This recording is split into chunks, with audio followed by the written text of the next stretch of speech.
మీ car EMI కట్టలేకపోతున్నారా? మీ car EMI మేము కడతాం. ఈ నెంబర్కి కాల్ చేయండి. సింగిల్ కాదన్నాడు. తనకు 35 ఏళ్లు వచ్చాయని, తాను ఇంకా సింగిల్ గా ఉన్నానని ఎలా అనుకుంటున్నారంటూ బాంబు పేల్చాడు. ఎంతో కాలంగా తెలిసిన కో స్టార్ తోనే నేను డేటింగ్ చేస్తున్నట్లు చెప్పకనే చెప్పాడు టాలీవుడ్ హ్యాండ్సమ్ హీరో, అదే విజయ్ దేవరకొండ. విజయ్ డేటింగ్ చేస్తున్న అమ్మాయి ఖచ్చితంగా రష్మికనే అయ్యుంటుందని అంతా గుసగుసలాడుతున్నారు. ఇక్కడ విషయం ఏంటంటే, ఈ హీరో ఈ వ్యాఖ్యలు చేసిన 2 పూటలు గడిచిందో లేదో అంతే, విజయ్ రష్మిక ఓ రెస్టారెంట్లో లంచ్ చేస్తూ కెమెరాకు అడ్డంగా దొరికారు. ఇదే ఫోటో ఇప్పుడు సోషల్ మీడియాలో తెగ చక్కర్లు కొడుతోంది. విజయ్తో డేటింగ్ చేస్తుంది రష్మికనే, దీంట్లో ఎలాంటి అనుమానం అక్కర్లేదంటూ మీడియా సైతం కోడై కూస్తుంది. ఇక ఈ ఫోటోతో మీమర్స్కు ఫుల్ స్టాప్ దొరికినట్లయింది.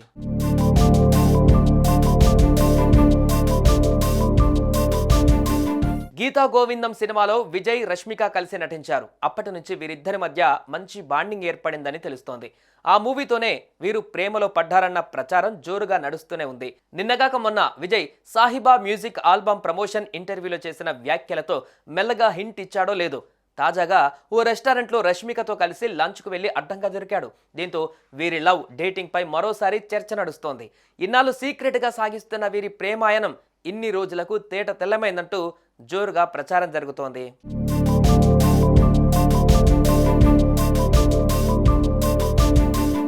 కేవలం ఈ ఒక్క ఫోటోతోనే కాదు, గతంలో చాలా సందర్భాలలో విజయ్ రష్మిక కలిసి దిగిన ఫోటోలు వైరల్ అయ్యాయి.